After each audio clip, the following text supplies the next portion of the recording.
Hola, bienvenidos a Voces de Conciencia. Soy Ana Abdala. Y yo soy Carla Rivadeneira y estaremos el día de hoy platicando de una película extraordinaria. Si no la han visto, véanla y pónganle pausa a esto porque sí va a haber spoilers. Hablaremos de la película Precious. Bueno, oigan, esta película, nosotros elegimos hablar sobre una película en cada uno de nuestros bloques de Voces de Conciencia, porque muchas veces a través de las imágenes es que podemos aterrizar toda la información que hemos estado brindando a través del episodio 1, del 2 con Steffi, del 3 con Sofía la abogada. Y creo que al ponerlo en imágenes nos ayuda muchísimo a esclarecer y aterrizar toda esta información que les estamos brindando. Elegimos Precious porque es una película que sí es muy fuerte, que trata temas muy delicados, entre ellos principalmente el abuso sexual infantil y las consecuencias que tiene en todo el sistema interno de esa persona y también en la relación con sus vínculos interpersonales. Y también la elegimos porque hay al final una mirada de resiliencia cuando alguien por fin te mira, cuando alguien por fin te cree tu historia. Entonces es por eso que elegimos esta película de Precious. La puedes encontrar en Amazon Prime. En Amazon Prime, exactamente. Y se la recomendamos muchísimo para que puedan aterrizar toda la información. Carlita. Bueno, pues a mí yo creo que esta película está buenísima porque ejemplifica muy bien cómo se vive el abuso sexual infantil, pero también desmitifica o desmiente algunos de los tabús o algunas de las creencias que hay, ¿no? A mí algo, no sé tú qué pienses, Ana, pero algo que me llama mucho la atención en esta película es como la mayoría de las veces sucede, el agresor está en casa, está más cerca de lo que nos imaginamos. En este caso es el padre o, bueno, la pareja sentimental de la mamá. Y la mamá sí sabe que están abusando de su hija y no que es un abuso aislado, sino que es un abuso crónico, es un abuso que sucede una y otra vez y donde hay una imposibilidad de ayudarla. Por eso en un capítulo anterior yo les mencionaba que es una tarea sumamente importante el de ser adultos responsables y cuidar a nuestros hijos, porque aquí vemos cómo pues esta mamá que debería de querer, de creer y de cuidar a su hija, por X motivo no está pudiendo cumplir este papel tan fundamental de ser el adulto que cuida y está siendo un cómplice del abuso, por una parte, y dos, no solamente la pone a su hija en una posición de un abuso sexual, sino donde ella también viene como una violentadora, como una agresora y constantemente está atacando a su hija, haciéndola creer que ella es la culpable, que ella es la merecedora, que ella es la que está provocando el abuso sexual. Y como lo vamos a repetir millones de veces, el sobreviviente jamás es responsable de esto que pasa.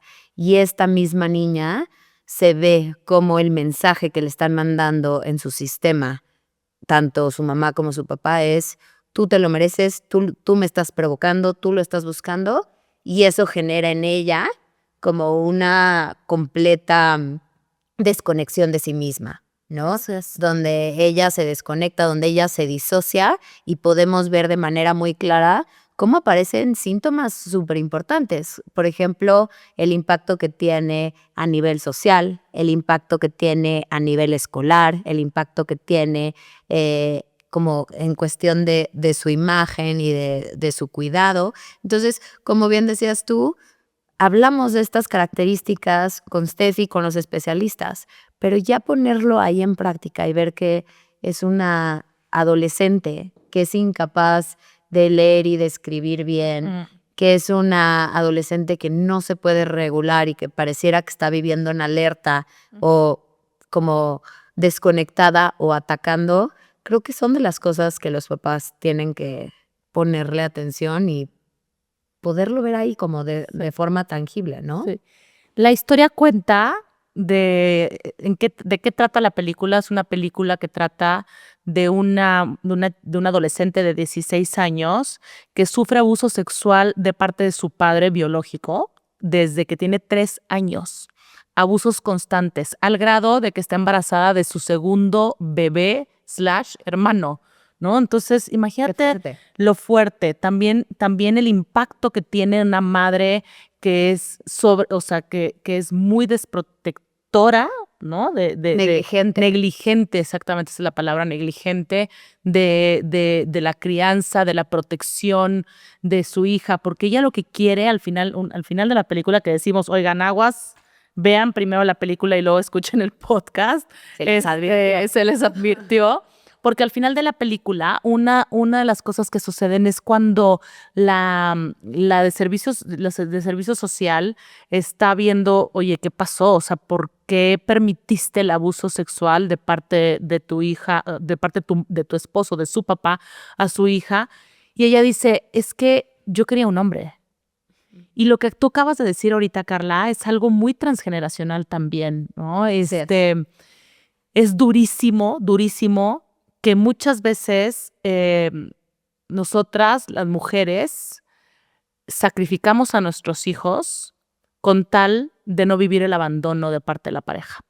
No importa, sabemos lo que está sucediendo en casa y aún así prefieres callarte porque es quien te da dinero, es quien te protege, es quien es el hombre de la casa, o también estás viviendo muchos abandonos y desde ese lugar sacrificamos a los hijos para que esa persona no se vaya. Entonces, una de las cosas que sucede dentro de este trama, de un drama, realmente un drama importante de la vida, porque aparte fue basado en hechos reales, en donde no existe una figura maternal, en donde cada vez que a Precious le pasa algo, se imagina un mundo alterno. O sea, mientras están abusando sexualmente de ella literalmente se disocia, que es lo que en alguno de los episodios pasados les hablé sobre la disociación, que es como la desconexión de la cabeza con el cuerpo, y en serio, literalmente te vas a un mundo completamente paralelo, en donde ella se veía como famosa, como exitosa, como amada por todo mundo, como deseada desde un lugar pues lindo, sensual, en donde pertenecía, en donde tenía una mamá que la cuidaba. Entonces, todo eso sucedía en su mente para ella poderse desconectar del abuso, del trauma tan fuerte que estaba viviendo. Entonces, a raíz de que empieza a avanzar la película, te vas dando cuenta cómo empieza a haber mucho impacto también en el área cognitiva, ¿ok? El trauma hace que la parte del prefrontal, de por sí, nos tardamos hasta los 28 años para que se termine de desarrollar el prefrontal. Sin embargo, si hay trauma, el prefrontal se tarda mucho más. O sea, no hay esta parte de atención, de memoria, de poder estar poniendo atención a la maestra. No existe el aprendizaje. Entonces, Precious es una niña que no sabe leer, que no sabe escribir, ¿no? Y que gracias a una maestra, ella empieza a conocer cómo es cuidarse, cómo es ser vista. Porque la maestra lo que hace es regresarle el poder dentro de ella a través de la escritura, a través de poder contar su historia, de poderla narrar, de poderla hablar, de romper ese silencio que la estaba matando. Entonces, la maestra juega un papel bien importante, ¿no, Car? Que es lo que hemos dicho en otros episodios, la mirada, el te creo, lo que te está pasando, el también para mí eres importante, el tu vida vale mucho para mí, es lo que hace que nosotros empecemos a aprender a maternarnos cuando nos faltó una figura materna que nos cuidara, que nos protegiera, que nos amara, que nos nutriera, que nos contuviera, ¿no? Entonces, Precious vive mucho abuso, tanto de parte del papá, desde un lugar violento físicamente de abuso sexual, como una mamá en absoluta odio con ella porque la culpa, como bien dices, de que le estaba robando al marido. Entonces imagínate. Hasta como cierta rivalidad. Mucha rivalidad. Me quitaste a mi macho, decía, ¿no? O sea, me quitaste a mi hombre. Como una niña de 3 años. ¿Cómo una niña de 3 años te va a quitar a tu pareja? Y no solamente vivía la agresión de ahí, sino también en la escuela. Así es. Que desafortunadamente es algo que sucede de manera muy común, que las personas que viven algún tipo de abuso empiezan a vivir el abuso de forma sistémica en diferentes escenarios por su incapacidad de utilizar su voz, por cómo se va afectando su autoestima y se van de pronto hasta sintiendo merecedores de estos abusos. Algo que a mí me parece súper importante, retomando el tema de la maestra, es, yo creo que la maestra es equiparable a un proceso psicoterapéutico. Exacto. ¿No? A un proceso psicoterapéutico o a la importancia de tener una red de apoyo, ¿no? Un alguien que te vea, un alguien que te escuche y un alguien con quien no seas un ser humano, sino verdaderamente un ser humano y seas valiosa. En el momento en el que Precious estaba en la escuela, podemos ver cómo ante el mínimo ataque hacia ella o hacia alguien más, ella reaccionaba de forma inmediata. O sea, era como de la desconexión al impulso, ¿no? 0 a 100, 0 a 100. Sí. Y en el momento donde ella se incorpora a un entorno mucho más saludable, donde es escuchada, donde es vista, ya empieza a haber un poco más de tolerancia a la frustración, ya hay oportunidad de aprender y ella puede irse empoderando de quiero estudiar y no solamente quiero estudiar, porque esa es parte de la resiliencia padre que tuvo esta niña, que a pesar de vivir circunstancias súper adversas, siempre tuvo esta vocecita de que ella podía más. Su mamá no quería que estudiara y ella tenía esta vocecita de no, sí puedes y sí ve. Sin embargo, ya estando en la escuela con la maestra que la ve, ella me parece increíble como dice, esta vez me saqué, el año pasado me había sacado 2, esta vez me saqué 8 y eso significa que quiero acabar la preparatoria, tener universidad, o sea, no, como que empieza a crecer, empieza a creer en sí misma y puede empezar a tomar conciencia de lo que le pasa. O sea, en un inicio, en su primer colegio, hay una directora, tú bien recordarás esa escena, que le dice, pero mi amor, ¿cómo es que estás embarazada por segunda vez? Cuéntame de tu historia, por favor, dime qué pasa. Y ella se ve hasta enojada. Claro. ¿No? Que es como, no me estén molestando, no quiero hablar de esto, ¿y a ti qué? ¿No? Ella está agresiva con quien trata de protegerla. ¿Por qué? Porque ha estado acostumbrada de que ante todo se le ataque.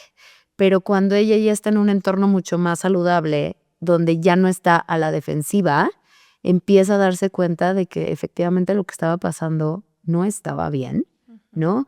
Y empieza a poner límites, a separarse de sus agresores, empieza a ver con otros ojos que, por ejemplo, en su casa, que tanto la criticaban a ella, pero también criticaban a las personas homosexuales, ella empieza a poner en perspectiva y decir, híjole, qué difícil, como a lo mejor mi papá o mi mamá, que son estas personas que más me deberían de querer y de cuidar, no me quieren y no me cuidan, pero hay otros allá afuera que sí lo hacen, inclusive esos otros a lo mejor son otros a quienes yo he visto de manera negativa o mi entorno ha visto de manera negativa y no son tan malos. Entonces ahí también creo que se cumple una función bien importante en cuestión de autoestima, porque ella se logra separar de mamá y papá y al lograr esta identidad de decir, esto no me late y puedo encontrar a gente buena, o sea, yo merezco y puedo encontrar a gente buena y también ella tener una conciencia del tipo de mamá que quiere ser, porque a diferencia de esta madre que tuvo, que sacrificaba a sus hijos con tal de tener a su macho, a su hombre, ¿no? Aquí ella decide quedarse sin familia con tal de poder proteger a sus hijos y al contrario, lo manejaba de manera opuesta, decir, no me quiten a mis hijos, que es lo único que tengo. Así es, ¿no? Así es. Y fíjate cómo también a través de ir sanando la culpa y la vergüenza es que ella también pudo separarse de su familia, de su mamá, Así es. porque lo que la hacía que se quedara ahí era la culpabilidad que ella sentía de que aparentemente ella le estaba robando a su, imagínate, o sea, era su papá era quien estaba abusando sexualmente de ella constantemente al grado de hacerle 2 hijos y al grado de pegarle un SIDA, ¿no? Porque al final de la película sale que ella pues es contagiada de SIDA, de lo cual el papá se muere de SIDA. Entonces, al momento que ella empieza a darse cuenta que no es su culpa, que ella no merece estar ahí, creo que una de las figuras también muy importantes dentro de la película es el enfermero. Cuando ella nace su bebé, su segundo bebé, el enfermero juega un papel de una masculinidad un poco más sana. Positiva. ¿No? De una masculinidad que protege, de una masculinidad que cuida, de una masculinidad que no te juzga, sino que te sostiene, porque fue quien la sostuvo al momento del parto. Entonces, esta figura del enfermero también hace que ella se dé cuenta que lo que ella está viviendo no es lo normal, no es lo que todo el mundo vive, porque el trauma no te deja ver más allá. ¿Crees que todo el mundo vive así? ¿No? El trauma te imposibilita ver la mirada más amplia. Entonces, ella seguramente en el autoconcepto ha de haber creído que pues todas las familias son iguales, pero cuando empieza a convivir con otro grupo de mujeres de una feminidad más contenedora, más nutricia, se da cuenta que no es así. Que ella lo que ya está viviendo no es así. Por eso la maestra le dice a cada ratito, escribe, narra, cuenta tu historia, porque al momento de contar tu historia es que también puedo poner en perspectiva, tomar distancia de lo que está sucediendo. Ahora, todos nosotros los seres humanos, cuando vivimos ¿no? un trauma, somos personas biopsicosociales. ¿Qué significa biopsicosociales? Que bio es pues la biología que traigo dentro, ¿no? Lo psico es lo psicológico y lo social es el impacto, mi relación que tengo con el otro. Entonces, en este trauma, en el trauma de Precious, en la parte psicológica, pues evidentemente empezó a tener ella un autoconcepto de muchísima vergüenza, una disociación, baja autoestima, problemas en la conducta alimentaria, alteraciones en el sueño, y también desde un lado social, pues el aislamiento, que era el que tú decías ahorita, el no vincularme con el otro, el tener muchísimo miedo de vincularme con el otro, porque las secuelas que trae el trauma y sobre todo en un abuso sexual, es que impactan en todas tus áreas, ¿no? Y en el tema biológico, pues o sea, todo el tema de el estrés crónico, las enfermedades autoinmunes. Acuérdense que un estrés crónico, o sea, constante, pone todo tu sistema en alerta, en sobrevivencia, y es cuando entran todo el tipo de enfermedades crónicas. Así es. Y ¿sabes qué? También creo que está padre el hecho de cómo hasta cierto punto también visibiliza esta cuestión de que en los abusos sexuales infantiles hay una tendencia, no siempre, pero hay una tendencia de que la figura paterna es ausente, ¿no? Donde hay carencias afectivas por el grupo más cercano al niño, por mamá, papá, por la mirada. Entonces es mucho más fácil de manipular o es más fácil de obligar al niño a participar en un abuso, ¿no? Aquí el hecho de que sea el papá es curioso porque mira hasta cómo lo planteamos hace unos minutos. Yo te decía, el papá, la pareja sentimental de la mamá, ¿no? O sea, porque es como la misma niña lo vivía. La niña no lo vivía como mi papá, la niña lo vivía como la pareja de la mamá, cuando este señor cumplía las 2 funciones. Sí. Nada más que quiere decir qué tan desconectado y negligente era o sea, debe de haber sido con su hija, ¿no? Pero al mismo tiempo, por verlo como algo normal, porque tú bien dices, es lo que el cerebro cree que pasa en todos lados, ella se callaba, ella lo protegía hasta cierto punto y no quería que nadie se enterara de que eso estaba pasando en su casa. O sea, a mí me parece una locura cómo a tal grado de violencia, perdón, que ella vivía, lo tapara, ¿no? O sea, debe de haber habido un dolor y un miedo muy grande a separar a su familia sin saber que a lo mejor ese iba a ser el acto más valiente. O sea, a veces, sí, oigan, a veces separarnos de nuestra familia puede ser el acto de amor propio más valiente de todos, pero también el que más nos salve. Y creo que este es este es el caso. Y es importante mencionarlo porque en la cultura mexicana creo que está muy común este dicho de, pero la familia va primero, y no siempre la familia va primero. Creo que es importante visibilizar que primero va nuestro bienestar y que de pronto hace falta que seamos un poco más egoístas por autocuidado, ¿no? Y podernos separar de aquello que nos enferma, porque esta chiquita en el momento que se salió de eso, floreció muchísimo. Y yo me pongo a pensar, si ella no hubiera encontrado a esta profesora, si ella no hubiera encontrado a esta persona, A esta figura de a esta resiliencia. figura de resiliencia, ¿qué hubiera pasado con ella? Y yo creo que, o sea, es que Carla no es porque sea dramática, es que sí, oigan, desde un lugar de psicoterapeuta, verdaderamente creo que hubiera sido alguien que chance se hubiera quitado la vida. Absolutamente. O hubiera sido alguien que hubiera ido a replicar un abuso, porque ya la veíamos, no con conductas de abuso sexual hacia otros, pero con su vecina era muy agresiva. O sea, ella ya iba como replicando la violencia hacia afuera, y creo que dejó de hacerlo en el momento que se pasó a un entorno más saludable. Entonces, si ella se hubiera quedado ahí, se hubiera hecho muchísimo daño a sí misma o a otros. Y yo sí creo que cuando le hacemos daño al otro, nos hacemos daño a nosotros mismos. Es que lastimamos, o sea, las personas lastimadas lastiman. Exacto. ¿No? Las personas que han vivido abusos abusan, o sea, al menos de que transformes tu historia y la resignifiques. Y aquí, Carl, una de las cosas que me gustaría como siempre recordarles a la audiencia es que el silencio defiende al agresor. Exacto. No a la víctima. Entonces, cuando nosotras callamos, estamos protegiendo al agresor. No nos estamos protegiendo a nosotros, no estamos protegiendo a nuestro sistema, estamos protegiendo a quien más nos daña. Y una de las cosas que decía Precious en la película, cuando se entera que también ella tiene SIDA, dice, es que el amor mata, es que el amor me enfermó, es que el amor me viola. Y la maestra muy sabiamente le dijo, eso no es amor, eso es miedo, ¿sí? Entonces, el amor no lastima, el amor es lo más puro que tenemos. Sin embargo, si yo voy creciendo creyendo que ese es el amor, es lo que voy a empezar a expresar como amor.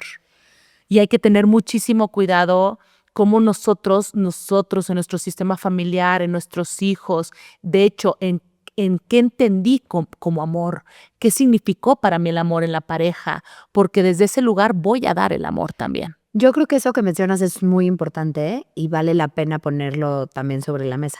O sea, a mí me encanta con los pacientes hablar, por ejemplo, del tipo de apego que ellos tienen, de la manera en la que se relacionan con todos, ¿no? Con su pareja, con sus hijos, con sus familiares, con sus compañeros de trabajo, porque creo que aquí estaba muy claro un tipo de apego desorganizado, donde justamente mezclaba el amor con violencia, donde estaba completamente normalizado y era la forma de funcionar. Así es. Y que este haya sido su tipo de apego, porque así lo aprendió de una mamá que a lo mejor y un día la cuidaba porque le daba techo, y ¿no? dinero, pero al mismo tiempo le aventaba cosas, era capaz de aventar a su nieto, ¿no? O sea, de aventar a un bebé, de ser tan agresiva, pero decirle, es que Precious, el mismo nombre, Precious de preciosa, ¿no? Yo soy fiel creyente de que el nombre tiene mucha carga, ¿no? Gracias. Y cómo poniendo en palabra que eres algo precioso, que eres algo deseado, que eres algo importante, mientras te tratan como una basura. O sea, en todo sentido había ahí un mensaje súper como torcido, como revuelto. Y creo que es importante cuando vamos a terapia ir a decir, esto para mí fue normal, en sentido de que crecí con ello toda la vida, pero no es normal en sentido de que esto no está bien. Y tengo que desaprender y volver a aprender algo más digno para mí, algo más valioso, porque yo merezco ser amada. Así es. Y si has vivido algún tipo de abuso, no estás solo, no estás sola, porque nada más creemos que nos pasa a las mujeres y no.